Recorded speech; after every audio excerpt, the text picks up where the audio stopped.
Welcome. I'm E.G. Marshall. We turn this time to a classic melodrama, an incredible chiller. I say incredible because it was written by a 19th century lady who seldom left her house. I speak, of course, of Charlotte Bronte, most famous of the three literary sisters whose strange brother, Patrick Branwell, was the prototype for some of the men in their novels. The day of the governess is past, but she was quite a fixture in the days when opulent mansions housed the wealthy, with a housekeeper and staff of servants who sometimes shared dark secrets.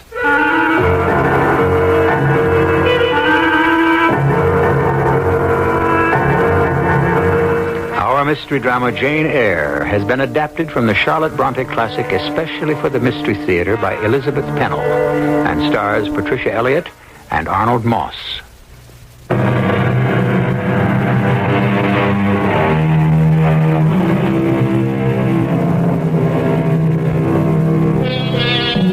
Now to meet our Victorian heroine.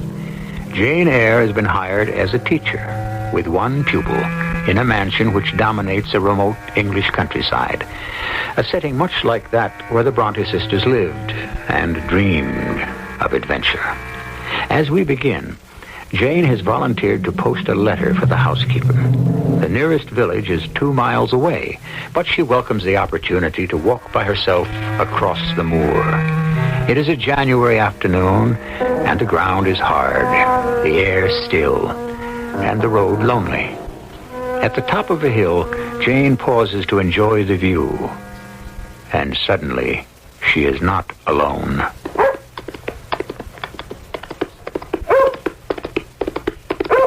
First the dog, and then a man on horseback, galloping furiously. I had not noticed the icy patch on the road, nor had the rider, until too late. With a slithering crash, horse and rider went down. Oh, what the deuce? Are you injured, sir?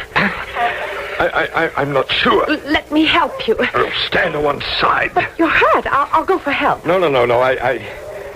I don't seem to have any broken bones, only this confounded ankle. You can't stay here on this lonely road if you're unable to mount your horse. Where do you come from? Just below. That house with the battlements? Yes, sir. Well, whose house is it? Mr. Rochester's. Do you know Mr. Rochester? I have never seen him. Well, who the devil are you? I am the governess. I see. Well, if you're not afraid, grab hold of my horse's bridle. Lead him over here to me. I know little of horses. Now, come here. Let me lean on you. That will do. Now hand me my whip. Thank you. Come along, pilots. He rode off, and I continued down the road to the village by myself, wondering about this gruff stranger. For me, it had been quite an adventure, so I took my time getting back to the house. When I reached it, the housekeeper was in the entranceway. Pilot, hush up. Mrs. Fairfax, that dog. Yes, he came with his master. With whom? Mr. Rochester. He arrived shortly after you went to post the letter. That couldn't have been... Mr. Rochester has had an accident. His horse fell, and his ankle is sprained. Did he ask about me? Miss Eyre, I have not yet had a chance to tell him about you. The surgeon has been sent for. Next day, I was summoned by Mrs. Fairfax to be presented to the master of the house. He was unmistakably the same dour personage I had already encountered. Sit down, Miss Eyre. I've examined Adele and find you've taken great pains with her. She is a pleasant child. I understand you've lived in my house for the past 3 months. And you came from... From Lowood School. Ah, yes. A charitable institution and a grim one, from all I've heard. How long were you there? 8 years.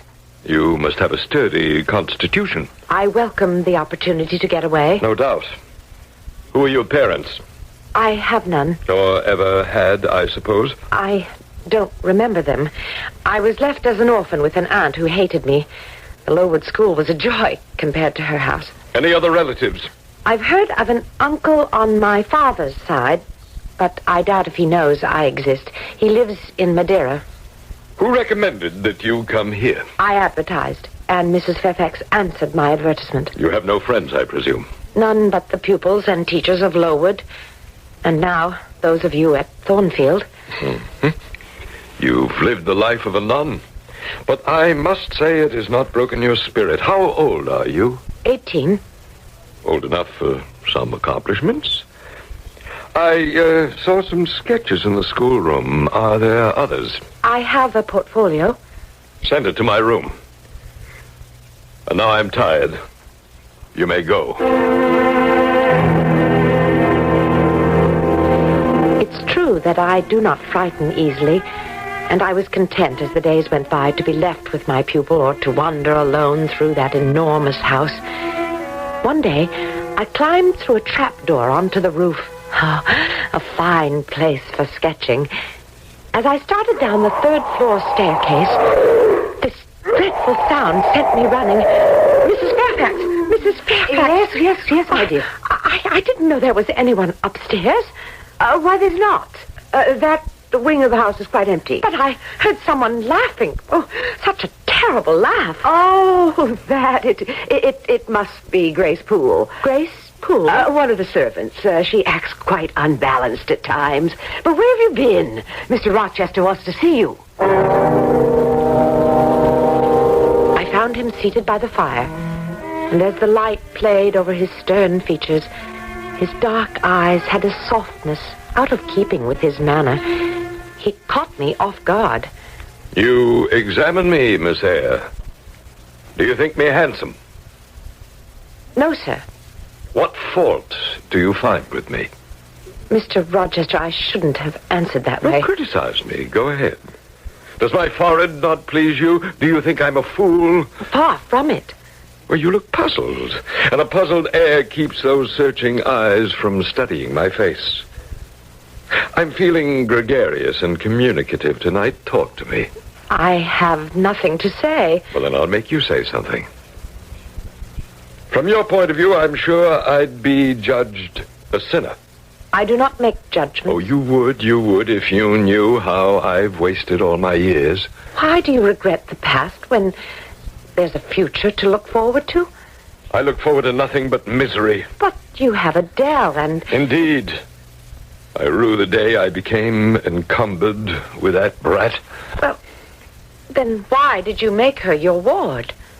I'm a victim of circumstance. Children annoy me.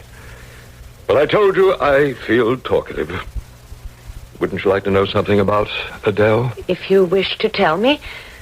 The child has no more memory of her parents than I do of mine. Her mother was a dancer. I found her in Paris, a glorious creature with whom I fell madly in love. She played me for a fool from the beginning, taking my money, giving a heart to a handsome devil of an army officer by whom she had a child, and claimed the child was mine. Well, does that shock you, Miss Eyre? No. But if the child was not yours, why do you feel responsible? Because the infant was abandoned. Which proves that you are a man of compassion. Perhaps. But I have no feeling for that girl. The less I see of her, the better. And if you don't like my attitude, you're not compelled to stay here. Oh, now you have shocked me. Adele is a lonely little orphan, forsaken by her mother and disowned by you. Already she leans on me as a friend, and I will do my best to comfort her.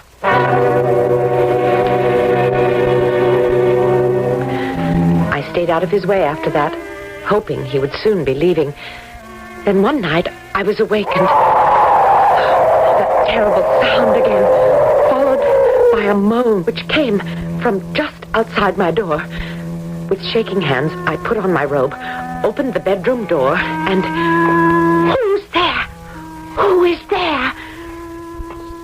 In the far distance, someone was climbing the stairs. And very faintly, a door closed. At my feet, on the matting of the floor, a candle burned in a low candlestick. I picked it up and walked along the corridor, drawn by the strong smell of smoke. A door, usually closed tight, was ajar. Mr. Rochester's bedroom, and the smoke was coming from there, billowing out and getting thicker. Mr. Rochester, wake up! The draperies at the head of his bed were on fire. I grabbed a pitcher from the washstand and... What the devil? A fire, sir. Get up quickly. In the name of all the elves in Christendom, is that Jane Eyre? What have you done with me? Your bed was on fire. What brought you to my bedroom? There was someone in the hallway. Someone who cried out and then went upstairs. I see. You said you saw no one but heard a cry. Yes, I thought it must be that Grace Poole. Exactly so. The unfortunate woman has nightmares. I was relieved to learn next day that Mr. Rochester had taken off on one of his journeys. But when he returned, I saw quite a different side of his complex personality. Oh, Miss Jane, it's nice to have music and laughter in the house. I thought I heard singing last night. There are ladies staying here? Mr. Rochester has brought several guests. There's Mr. Mason, Mrs. Eshton and her daughters, and I wish you could catch a glimpse of Lady Blanche Ingram. What is she like? A great beauty. What a fine couple they make. I'm hoping that what I've heard may be true. And what is that? That they will be married. Oh, Lady Blanche is years younger than Mr. Rochester, but so gay and charming. I tell you, life will be very different at Thornfield Hall. What has come over me? As I lay in bed, my heart is filled with a great longing. Severely, I say to myself, tomorrow, Jane Eyre, look in the mirror and draw your own picture faithfully, without softening one defect. Omit no harsh line, and write under it, portrait of a governess, disconnected, poor, and plain.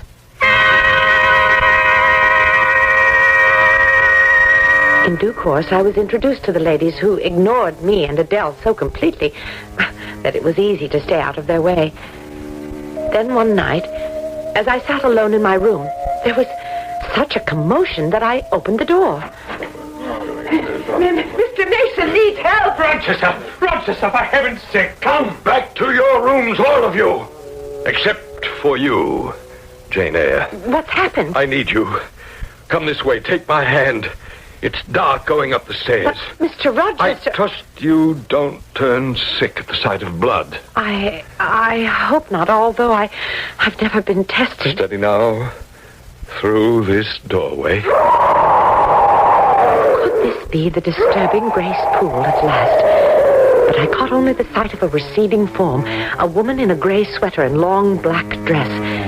Our attention was focused on the bed, where the guest, Mr. Mason, lay with blood streaming from a gash on his head. Quickly, Jane, hold that basin while I sponge his wounds. She's a fiend incarnate.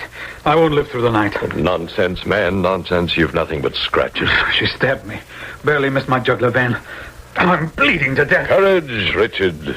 You'll survive. But my arm, she sank her teeth into it. We'll get the doctor as soon as we can. Just be calm. Calm? She sucked my blood and said she would drain my heart. Surely after this murderous attack, Grace Poole would be removed from the household. But weeks later, I saw the retreating form of the woman in gray and black starting up the attic stairs, only while she was still on the stairway, from overhead, I heard...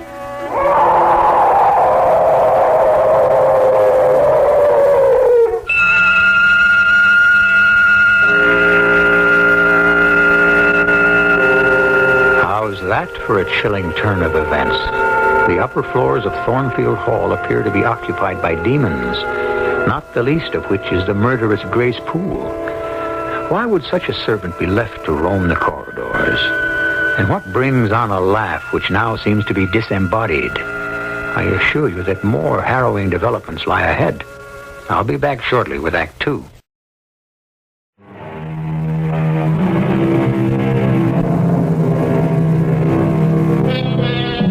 The unfortunate Mr. Mason apparently made a quick recovery. In any event, the guests all departed as suddenly as they had come. And so did Mr. Rochester. I don't think I'd like to spend a night at Thornfield Hall, much less be confined there without knowing what was going on. But Jane Eyre was used to being rebuffed when she asked questions, and in spite of her strange environment, she had never enjoyed such a life of ease. Her pupil, though not especially bright, was eager to learn, and Jane spent the rest of the time with her sketchpad and books in the library. Mr. Rochester has come home, Miss Jane. Oh? And it's all working out just the way I hoped it would. He is planning to marry. Will they be living here? Well, he can answer that himself. He's asked to see you out in the garden. Thornfield is a pleasant place in summer, isn't it, Jane? Oh, yes, sir. You've made yourself quite at home here. I assume you're somewhat attached to this house. Indeed, I am. And although I can't understand why you seem to have acquired a certain regard for that foolish child Adele and even for simple Dame Fairfax. In different ways, I have affection for them both. And you would be sorry to part with them? Yes. Pity. But that's the way it is. The time always comes when one must move on. But, sir, I'm very happy here. Yeah, well, that's the extraordinary thing. It'll make parting more difficult. You mean I must leave Thornfield? I'm sorry, but you're dismissed as of tonight. Is it because you are going to be married? Exactly so. Soon, sir? Very soon. But what about Adele? I'll send her away to school, and you must get a new situation. I will advertise immediately. But in the meantime, may I stay on until I have somewhere else to go? I hope to be a bridegroom in about a month. But I'll find employment for you. In fact, my would-be mother-in-law has already heard of a place where they need a governess in Ireland. That's a long way off, sir. From what? From England and from Thornfield and... Well? From you, sir. It's very interesting that you should say that, Jane. Because when we're alone as we are now, and I'm close to you, I have a queer feeling that I would miss you very much if you should go away. You will forget me very quickly. You spoke to me once of the future. What do you look forward to? Oh, I suppose in my hopeless dreams, I fancy myself as a mistress of my own school for girls. Oh, Jane.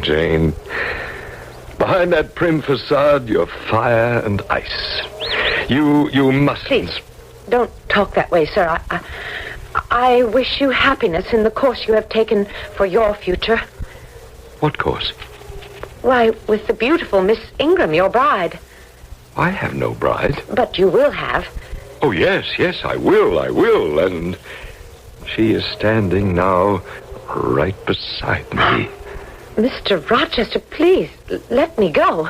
I am offering you my hand, my heart, and a share of all my possessions. You are making a fool of me, and my only answer is to laugh in your face. I ask you to pass through life at my side, to be my second self and best companion. You have already made your choice, and I can take no more cruelty. Jane, I have no feeling for the beautiful Blanche, no more than she has for me. Our affair is over. I came back to Thornfield to entreat you to accept me as a husband. If your feelings for me are real, I will be grateful and devoted. Grateful?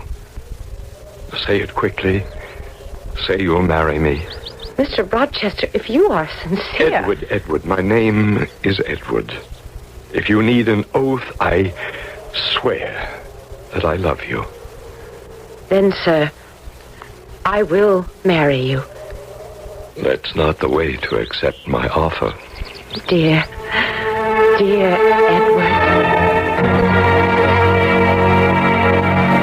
Everything had changed.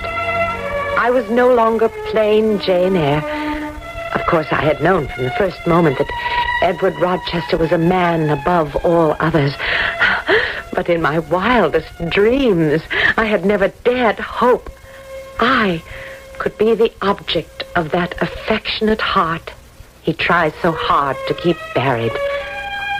I still felt insignificant, and blushed when he offered to buy me a trousseau and talked about jewels. And a diamond necklace for my lady? Oh, no, sir, please, I can't accept But it. you're soon to be Jane Rochester, and that calls for finery for my beauty. Oh, please, Mr. Rochester. Who?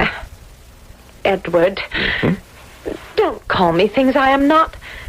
I am your plain, Quakerish governess. You have beauty after my own heart, delicate, ethereal. Oh, puny and insignificant, you mean. You are dreaming, or else... Oh, for pity's sake, don't sneer at me. I will dress my Jane in satin and lace.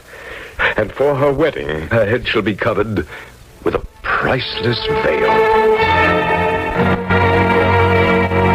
I was in a world of utter bliss until What you and Mr. Rochester are about to do is wrong. we love one another. He is old enough to be your father. He's nothing like a father, and he looks so young. You know nothing of men.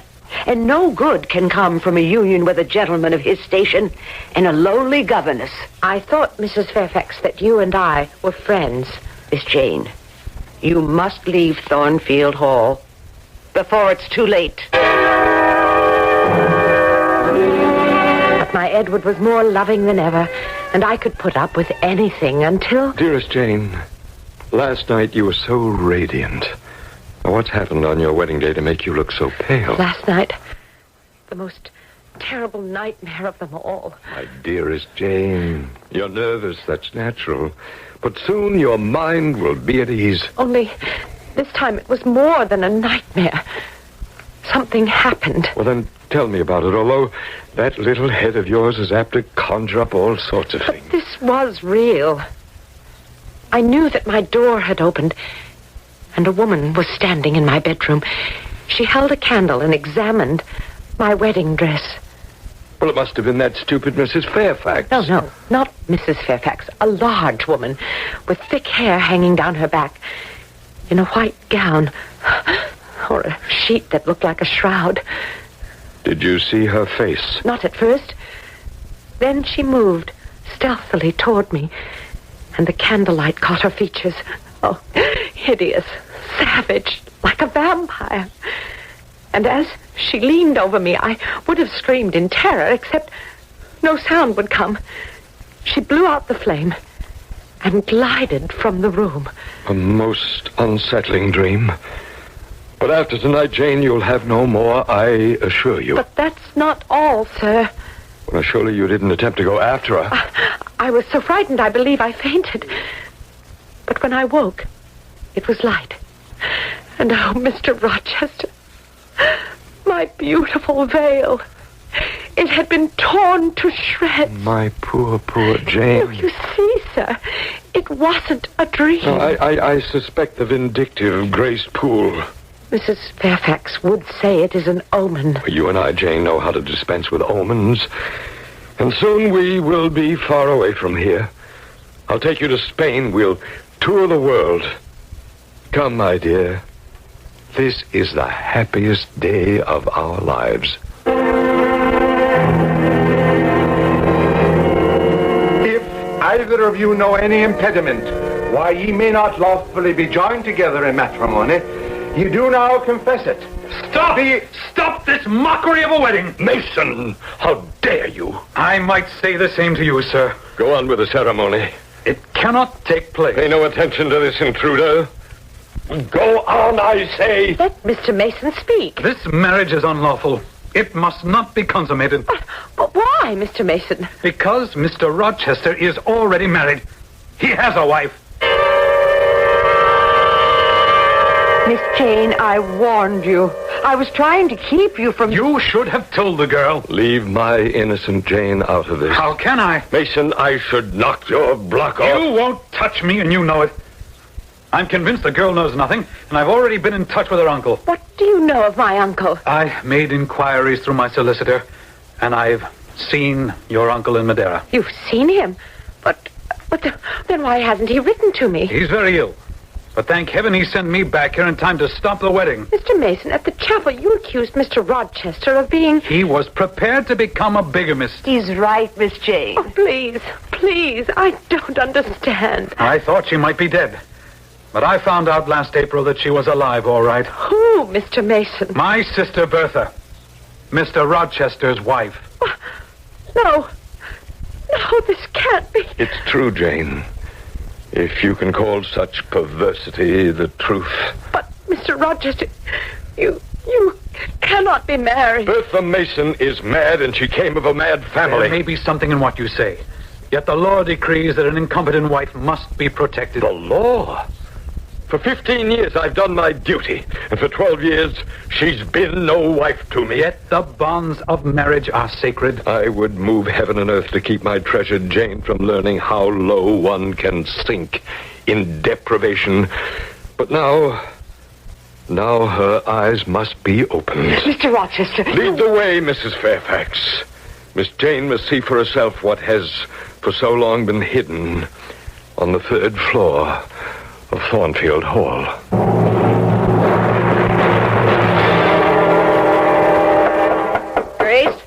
Grace Poole, unlock the door. Go in first, Mason. Sometimes she responds to you. What if she responds the way she did last time? Go on, you coward. She's with her nurse. Watch her, Grace. She's not to be trusted. Oh, it is. That's the woman who came to my room last night. Or can she be a human creature? Careful, miss. She sees you. Wait until Mrs. Poole has her cornered. She is so cunning. We'd better leave. I know how dangerous she can be. And that, Jane Eyre, is what they call my wife. Now we know the secret of that ghostly 3rd floor of Thornfield Hall. Picture, if you will, the scene Jane Eyre was forced to witness. The door was unlocked by the stolid Grace Poole, a somber matron in gray and black. But behind her, groveling on all fours, a wild creature with long hair hanging over her face, like some fearful beast of the jungle. We will mercifully close the door before continuing presently with Act 3.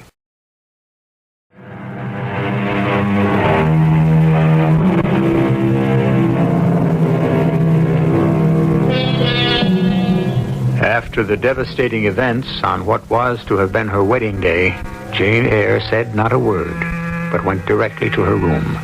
Mr. Mason made a sudden departure, and Mrs. Fairfax went about her duties as though nothing had happened. No one came to comfort the heartbroken Jane. And Rochester, he sat on a chair outside Jane's door while the hours passed in deathly silence. I've been waiting here since yesterday. And what, may I ask, are you waiting for? For your tears. Grief and anger cannot be bottled up without destroying the soul. I am way beyond tears. And so am I, my dear. Remorse is the poison of life. Berate me. Tell me what you think of me now. I feel nothing but sorrow for you and that creature up there. But you have not heard my story. Nothing has been real in my life until I met you. And now you would make me the victim. No, never, Jane, never. This time there was to be a future for both of us. How can you say that when you... When I was in my 20s, my father sent me to Jamaica. His business was not going well, and he and my brother made a deal with importers named Mason. A deal for you to marry? Well, I didn't know that was part of the contract. No one told me that £30,000 was paid for their daughter to marry an Englishman. But you saw her. You must... All I saw was an untamed island girl who charmed me with her caresses. How could you? She was a handsome woman then, Jane. Now, how was I to know that if it were not for me, she would be sent to the asylum where her mother was, or locked up in prison for some of these things that she had done? But you lived with her. Yes, I spent 4 years of hell trying to get medical help, but our case was hopeless. And when my brother and father died, I was left with Thornfield Hall, and no one outside this house, except the doctor and Richard Mason, knew of her existence. And that's why you're seldom here. I cannot stand the solitude. Nothing has had any meaning, nothing, until you came, Jane. And now I must leave you. No, you can't. I'll take you anywhere you want to go. Do anything you say. Then let me go in peace.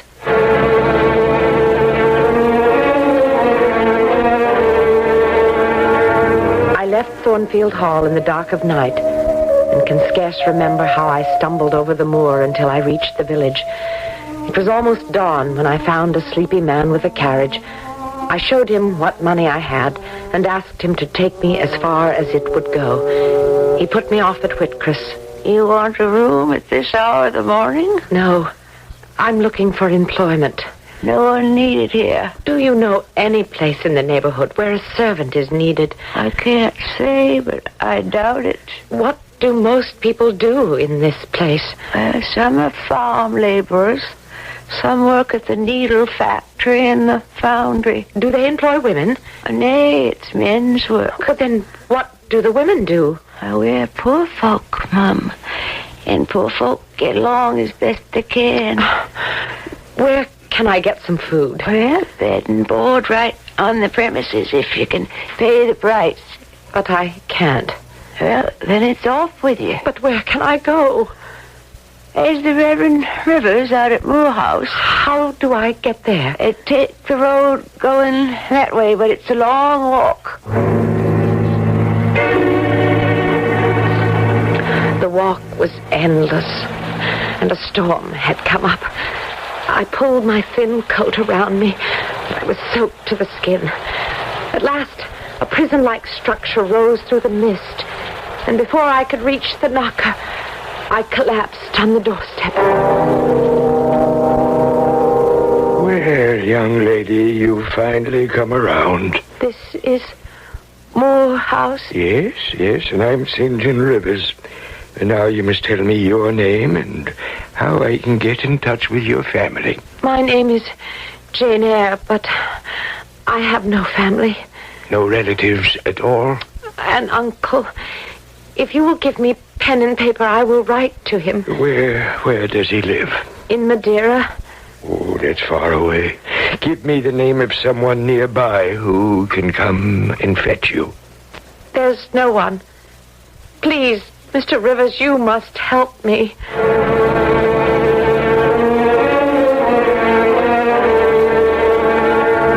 Although my heart was heavy, good fortune came my way. Miss Eyre, you've been of such help at the mission. I don't know how we could have got along without you these past months. And I'm happy to tell you, sir, that I now have a way to repay your kindness. Oh, it's been repaid many times over. No, I've heard from my uncle's executor.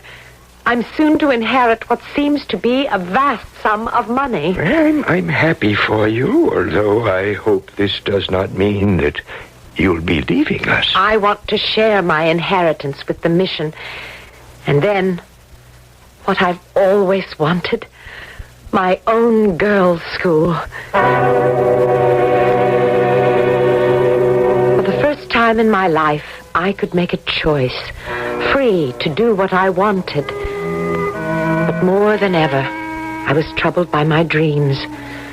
This time of a stern face with tender eyes, a rough yet gentle man who haunted my days and nights. His voice became more insistent. I heard it everywhere. Jane! Edward Rochester needed me, and no matter what the consequences, I must return to Thornfield Hall. May I help you? Do you know Thornfield Hall? Oh, yes, I live there. Did you? Oh, I was the late Mr. Rochester's butler. The late? Is he dead? Oh, I mean the present gentleman's, Mr. Edward's father. Is Mr. Edward Rochester staying now at Thornfield Hall? Oh, no, Mum. How could he be? The place is a total ruin. Well, where is he then? I must see him. Well, you're a stranger here. You don't know what's happened. Tell me, please. Well, you see, when old Mr. Rochester died, I was sent to work at Ferndale. And I was only called back to the hall after some curious events had taken place. Go on. Well, there was this little snip of a governess who started the whole thing. What are you talking about? Well, she deserted Mr. Rochester, you see, when he needed her most. poor, lonely man that he was. When Mr. Rochester's ward was sent off to school and Mrs. Fairfax went to live with her sister, I was called back to look after Mr. Rochester. Please, man, where is Mr. Rochester? I like to tell things the way they should be told, straight through from beginning to end. Except for those two on the third floor there. Well, there was just me and Mr. Rochester in that big house. And it was the middle of the night. I won't need anything more, John. Why don't you go to bed? I should think you do the same, sir. But if you're going to stay here, let me build up the fire. No. I'd rather stare into the coals. I'll go to bed when I feel that sleep will come. Oh, I could fix you a hot drink. No, nothing, thank you. Oh, good night then, sir. Oh, what's the matter with you? Are you catching cold? No. It's Mr. Rochester. There's smoke pouring down from the upper story. We'll close the door. We'll break the window and take the outside stairway to the second floor. The left wing of the house is on fire. Where is Grace Poole? Fast asleep, I imagine. Sometimes she takes a drop too much. That's what I'm afraid of. And when Bertha gets loose, anything can happen. Look, sir. Up there on the roof. Mrs. Rochester. Good Lord. Bertha! Bertha! Oh, she'll be consumed by the flames. Let's get to her. Oh, you can't, sir. Pitiful as it is, there's nothing you can do. I must try. Bertha! Sir, let her go! Bertha! She's jumped! Mr. Rochester, look out, sir! He tried to reach her. Oh, he tried, but it was no use. She was dead. As dead as the stones on the courtyard where a broken body lay. But it was Mr. Rochester I worried about. He was injured? Caught under a falling beam. Oh, you assured me he is alive. Oh, yes. He is alive. But many think he had best be dead. But where is he? Is Mr. Rochester in England? Aye, he's in England. He's not able to go much of anywhere now. He was hurt that badly in the fire. Oh, Mr. Rochester is completely blind.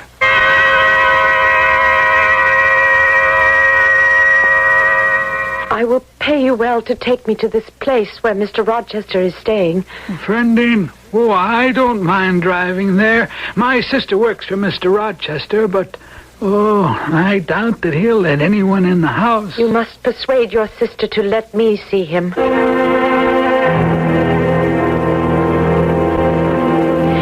Ask your sister to give me the tray. I will take it to Mr. Rochester. Oh, I hope we're not doing wrong by letting you into his house. Well, if he orders you out, I'll drive you back to the inn. Pilot, be quiet. What makes you so excited? Mary, is that you? Mary is in the kitchen. Who is that? Pilot knows me. But don't take advantage of these sightless eyes. That voice... No, it can't be. Speak again. You called me, and I have found you. Give me your hand. Oh, there's no mistake. Jane Eyre. It is, sir. Am I hideous, Jane? Yes, Mr. Rochester. But then you always were, you know. That's my spirited girl. Great heaven, Jane, how I've missed you. I gave up searching. Where have you been? It's a long story, sir.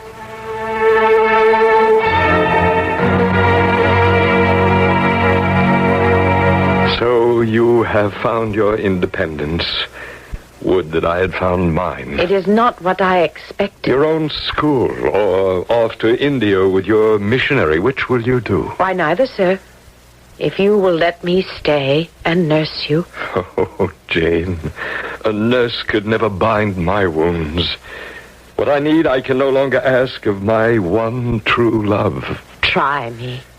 Not only these sightless eyes, but also this stump of a hand. The fire was her revenge, Jane. No more talking about the past. In spite of my infirmities, I don't need a nurse. I want a wife. Ask me one more time, Mr. Rochester. Edward, Jane, Edward. Our roles have changed, and you are now my master. We are two sides of the same coin, Mr. Rochester, and no one can split it in two.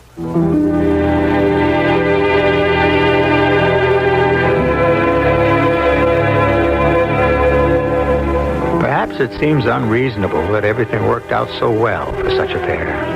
But that's the way Miss Bronte wrote the story.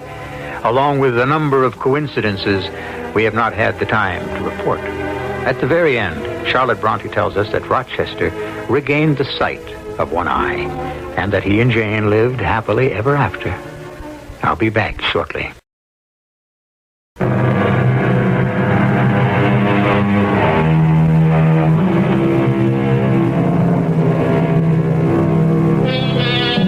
The Gothic novel was very popular in the 19th century, and it's back in style today. Women writers are still leading the field, just as they did in the Brontes' day. There seems to be renewed interest in ghostly mansions, orphan girls, and bold men, both dashing heroes and those with evil intent. I hope you agree that such fare makes good listening. Our cast included Patricia Elliott, Arnold Moss, Lloyd Battista, and Anne Petoniak. The entire production was under the direction of Hyman Brown. This is E.G. Marshall inviting you to return to our Mystery Theater for another adventure in the macabre. Until next time, pleasant dreams.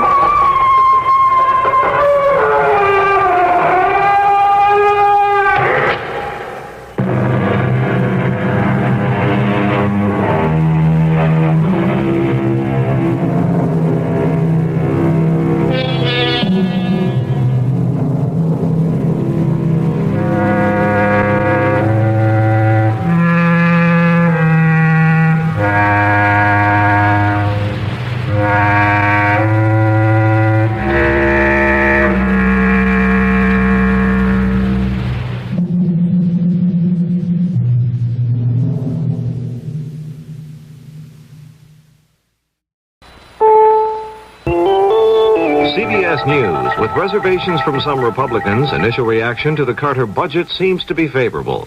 This is Doug Poling reporting on the CBS radio network.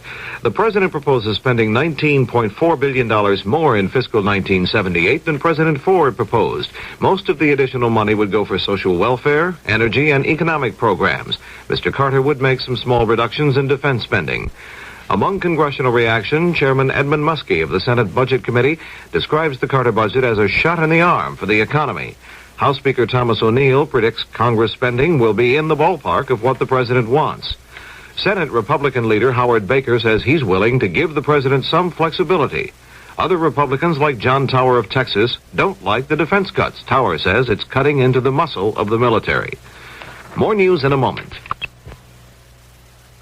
Researchers for the American Cancer Society say a chemical used in plastic food wraps has been linked to cancer in mice. A report from Sam Ford in New York. Vinyl chloride's harmful effects were discovered at the University of Bologna, Italy, where male mice came down with cancer of the kidney after inhaling the substance, yet it had no effect on female mice or other test animals.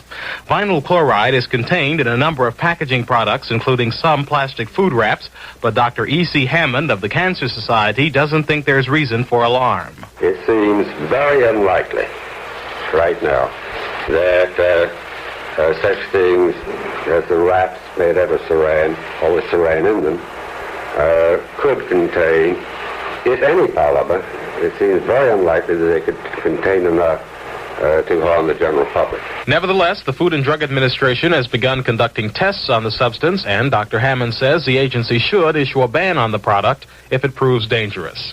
Sam Ford, CBS News, New York. Republican Arlen Stainland has scored a surprising upset victory over Democrat Mike Sullivan in a special congressional election in Minnesota's 7th District.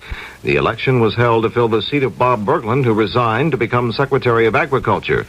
Stainland campaigned against a host of big-name Democrats, including Vice President Walter Mondale. Canadian Prime Minister Pierre Elliott Trudeau, on an official visit to the United States, addressed the U.S. Congress on Tuesday. Trudeau talked about a burning issue in his country, independence for Quebec, and he left no doubt about how he feels. The sudden departure of Quebec would signify the tragic failure of our pluralist dream, the fracturing of our cultural mosaic, and would likely remove much of the determination of Canadians to protect their cultural minorities. Trudeau also told the lawmakers he believes the alliance between the United States and Canada is unshakably strong. The U.S. Coast Guard says a Japanese cargo ship with 27 men aboard has radioed it is sinking in heavy seas about 200 miles southwest of the Aleutian Islands. The vessel is en route to Japan from Washington State carrying a cargo of logs. The first major dust storm of the season hit West Texas on Tuesday, causing some damage in Lubbock and Amarillo. A 220-foot radio station transmitting tower blew down in Spearman. In Sydney, Australia, the Archbishop of Canterbury says that pressure must be maintained throughout the world until the regime of Ugandan President Idi Amin is broken. The Reverend Donald Coggan expressed fears for the safety of all Christians in Uganda, and in his words, anybody who stands for truth and justice. In Tanzania, refugees who have recently fled Uganda say Amin has launched a purge and intends to liquidate all Christian members of the army and the police. The refugees say Amin wants to replace the Christians with Muslim and Sudanese troops loyal to him. This is Doug Poling, CBS News.